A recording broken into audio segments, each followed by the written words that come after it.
हर इंसान के लाइफ में एक ऐसा मोमेंट आता है जो सब कुछ चेंज कर देता है। शायद आज का वीडियो वही मोमेंट हो। Welcome to Bookpedia. आज हम बात करने वाले हैं जेक नैप और जॉन ज़राट्स्की की किताब मेक टाइम के बारे में, जहां आपको मिलेगा simple explanation, real life insights और पावरफुल आइडियाज जो आपकी सोच बदल सकते हैं।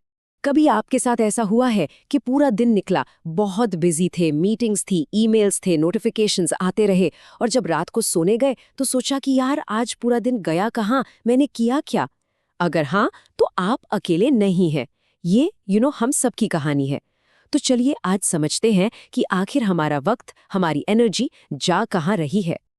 ऑथर्स कहते हैं कि हमारा जो सबसे कीमती एसेट है यानी टाइम, उसे दो चोर चुरा रहे हैं। ये दो ऐसी फोर्सेस हैं जो हमारी डिफ़ॉल्ट सेटिंग बन गई हैं और हमारा दिन कंट्रोल कर रही हैं। अक्सर हमें पता भी नहीं चलता। चलिए इन दो चोरों को पहचानते हैं। पहला चोर है द बिजी बैंडवैगन। ये वो कल्चर है जो हमसे कहता है कि बिजी रहना मतलब प्रोडक्टिव रहना। कल्पना कीजिए, हमारे कैलेंडर्स भरे हुए हैं, इनबॉक्स में सैकड़ों ईमेल्स हैं और हमें लगता है कि हम कितना इंपॉर्टेंट काम कर रहे हैं। और दूसरा, जो शायद इससे भी ज़्यादा खतरनाक है, वो है infinity pools. Social media, news apps, video platforms, ये ऐसे कुएं हैं जिनका पानी कभी खत्म नहीं होता। आप एक वीडियो देखते हैं, अगला अपने आप शुरू हो जाता है। फ़ोन 1 मिनट के लिए उठाते हैं और कब आधा घंटा निकल जाता है पता ही नहीं चलता। और इन्हीं दो फोर्सेस के बीच में बिजी बैंडवैगन और इन्फिनिटी पूल्स, हमारी जो डिफ़ॉल्ट सेटिंग है वो रिएक्टिव होने की बन गई है। मतलब हम अपने दिन को कंट्रोल नहीं कर रहे, दिन हमें कंट्रोल कर रहा है। तो सोल्यूशन क्या है?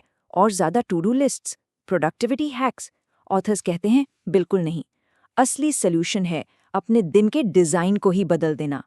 तो सवाल उठता है कि अपने दिन को रीडिज़ाइन करें कैसे? इसके लिए ऑथर्स ने एक बहुत ही सिंपल सा लेकिन पावरफुल 4 स्टेप फ्रेमवर्क दिया है। ये कोई रॉकेट साइंस नहीं है, बल्कि एक सिंपल सी रूटीन है जिसे हर कोई फॉलो कर सकता है। ये 4 स्टेप्स हैं: हाईलाइट, लेजर, एनर्जाइज और रिफ्लेक्ट। ये 4 पिलर्स हैं जो आपको आपके टाइम का कंट्रोल वापस दिला सकते हैं। तो चलिए एक एक करके इन्हें आराम से समझते हैं। सिस्टम का सबसे पहला और आई थिंक सबसे इम्पॉर्टेंट स्टेप है हाईलाइट। आइडिया बहुत सिंपल सा है। हर दिन की शुरुआत में बस खुद से एक सवाल पूछें, आज दिन के एंड में मैं ऐसी कौन सी एक चीज़ पूरी करके सैटिस्फाइड फील करूंगा। बस यही आपका हाईलाइट है। ये कोई लंबी चौड़ी टू डू लिस्ट नहीं है, ये आपका उस दिन का नॉर्थ स्टार है, आपका फोकल पॉइंट। तो ठीक है, लेकिन अपना हाईलाइट चुने कैसे? ऑथर्स इसके लिए 3 तरीके बताते हैं। पहला, अर्जेंसी। क्या कोई ऐसी चीज़ है जो आज ही करनी है? कोई डेडलाइन? वो आपका हाईलाइट हो सकता है। दूसरा है सैटिस्फैक्शन। ऐसा कौन सा प्रोजेक्ट है जिसे पूरा करके आपको दिल से खुशी मिलेगी, जैसे अपनी बुक का एक चैप्टर लिखना। और तीसरा है जॉय। आज आप ऐसा क्या करना चाहते हैं जिससे आपको सिर्फ और सिर्फ खुशी मिले? शायद गिटार बजाना। पॉइंट ये है कि चॉइस आपकी होनी चाहिए, इंटेंशनल। और हाँ, सबसे ज़रूरी बात, अपने हाईलाइट को सिर्फ सोचिए मत, उसे लिखिए। एक छोटी सी स्टिकी नोट पर लिखकर अपने लैपटॉप पर या डेस्क पर चिपका दें। ये लिखने का छोटा सा काम आपके दिमाग को एक सिग्नल देता है कि हे, ये चीज़ सच में इम्पॉर्टेंट है। ये आपके इरादे को कमिटमेंट में बदल देता है। ओके, तो आपने अपना हाईलाइट सेट कर लिया। अब आता है स्टेप नंबर 2, लेजर। इसका मकसद है डिस्ट्रैक्शंस को साइड में रखना, ताकि आप अपने हाईलाइट पर एकदम लेजर शार्प फोकस कर सकें। क्योंकि सिर्फ हाईलाइट चुनना काफ़ी नहीं है ना, उसके लिए वक्त भी तो बनाना पड़ेगा। अब देखिए, ये जो लाइन है ना, ये इस पूरे सिस्टम की जान है। डिस्ट्रैक्शंस को अपनी विल पावर से हराना बहुत मुश्किल है। ये बिल्कुल वैसा ही है जैसे आप डाइट पर हो और आपके सामने केक रखा हो। सबसे अच्छा तरीका क्या है? केक को घर में लाओ ही मत। यही आइडिया यहाँ काम करता है। डिस्ट्रैक्शन तक पहुँचना ही मुश्किल बना दो। एक छोटा सा एग्जाम्पल देती हूँ। हर बार सोशल मीडिया यूज़ करने के बाद ऐप से लॉग आउट कर दीजिए। बस अगली बार जब आप बिना सोचे समझे उस ऐप को खोलेंगे तो आपको पासवर्ड डालना पड़ेगा। वो 5 सेकंड का जो पॉज आएगा ना, वही आपको सोचने का मौका देगा, क्या मुझे सच में अभी ये खोलना है? बस यही छोटा सा फ्रिक्शन माइंडलेस स्क्रॉलिंग को रोक सकता है। हाईलाइट चुनने और लेजर फोकस करने के लिए एनर्जी चाहिए, और यहीं पर आता है हमारा तीसरा स्टेप, एनर्जाइज। देखिए, आप दुनिया का सबसे बेस्ट सिस्टम भी फॉलो नहीं कर सकते अगर आपका दिमाग और शरीर थका हुआ है। हमारी बॉडी एक बैटरी की तरह है और इसे रोज रिचार्ज करना जरूरी है।